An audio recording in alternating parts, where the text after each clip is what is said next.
Guys, I have quite a few regrets in life.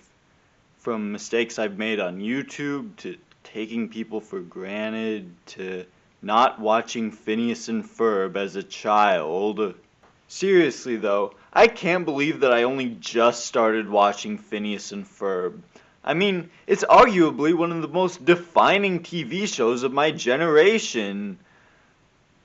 And I have been exposed to it many times in my life. From people telling me about it to even hearing some of the songs. I think I might have even caught a few episodes as a kid, but I never really gave the show a chance, simply because I just didn't watch Disney Channel growing up. I was a Cartoon Network kid. However, after seeing a few clips on Instagram, I suddenly decided to check the show out. Unfortunately, though, I realized something.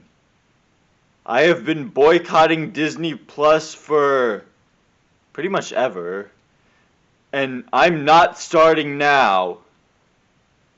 So it's a good thing that most, if not all, episodes are available on YouTube in some capacity, especially season 1, where all the episodes are just completely intact on the Disney Channel Animation YouTube channel. As such, I've seen all of season 1 and a little bit of some of the other seasons.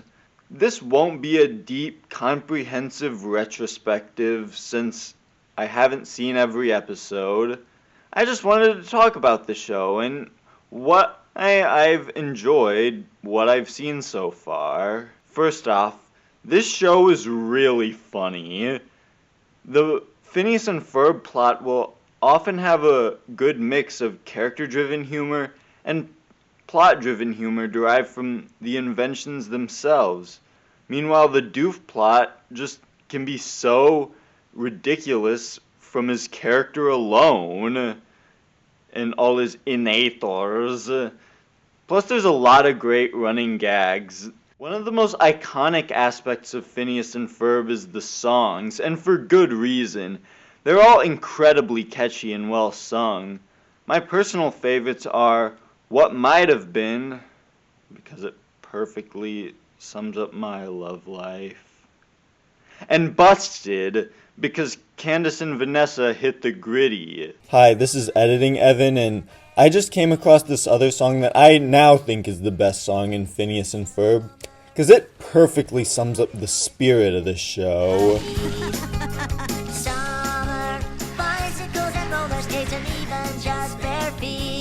I also love the characters. Phineas and Ferb perfectly exemplify the imagination of a child. Candace is the mean big sister who wants nothing more than to snitch on her brothers. Her dynamic with them reminds me of that of SpongeBob and Squidward, with the boys being unaware of her less than kind intentions. But I feel like Candace really works because Phineas and Ferb very rarely, if ever, directly cause any harm to her. Her torment is almost always because she's arrogant or unwilling to listen or too obsessed with what other people think.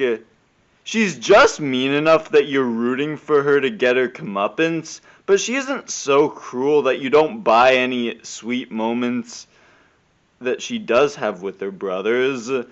In fact, I think her general meanness makes those sweet moments all the nicer. I'd say the breakout character of the show is probably Dr. Doofenshmirtz. He's the supervillain wannabe who may not really be as evil as he'd like you to think. His dynamic with Perry the Platypus is fun and interesting, and his evil plans are so silly and dumb and petty that they're hilarious. He kind of reminds me of Dr. Evil, honestly. One of my favorite cinematic characters. Even down to the fact that they both have a teenager who wants nothing to do with their evil plans. Finally, Isabella has an unrequited crush on Phineas. This could have become mean-spirited if, they took it too far or tried to play it for drama. But because it's just puppy love, and Phineas might not even understand flirting. And since he still definitely cares for her despite just not reciprocating her feelings, I find it hilarious. Isabella could have been a generic love interest, but she's a funny and interesting character in her own right. Honestly, I could go on about really any character. There isn't a single one that I don't like. I guess I could see if someone didn't like the show for being too formulaic. I mean, Phineas and Ferb build an invention, Perry and Dr. Doofenshmirtz fight, and their fight destroys the boys' invention before Candace can bust them. That is a pretty specific formula, but I don't mind that at all. Unlike a lot of other shows with a very specific formula, Phineas and Ferb uses it as a jumping off point to tell its stories, rather than having the formula be the story. Instead of it being a restriction, it opens up the gateway to so many stories and jokes and ways to play around with the formula.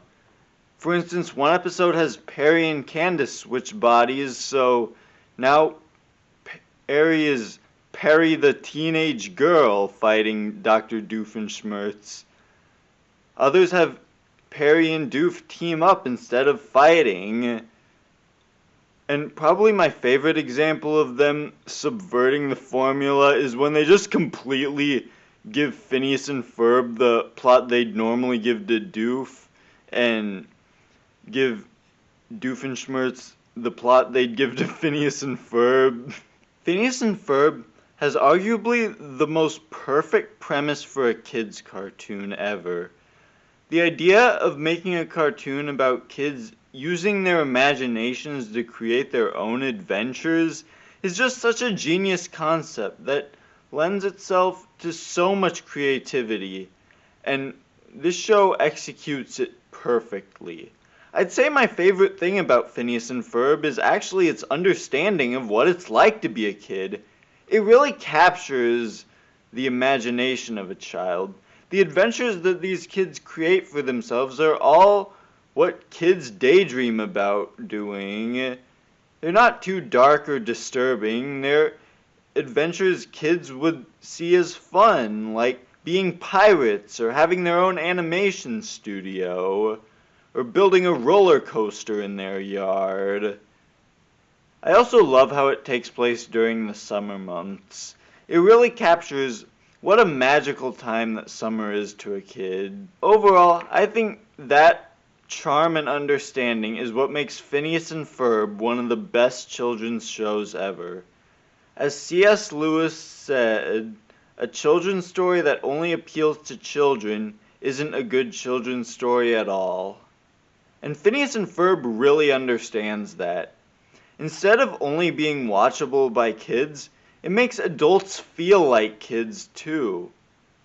And as much as I regret not watching the show as a kid, you're never really too old to get into Phineas and Ferb.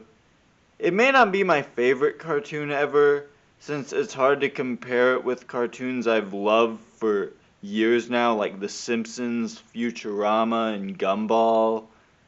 But maybe in a few years I will have that same nostalgia for Phineas and Ferb.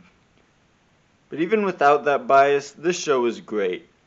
This show is already joining the ranks of some of my top comfort shows. So, whether you're a kid or an adult, give this show a watch. And if you've already seen it and grew up with it, revisit it.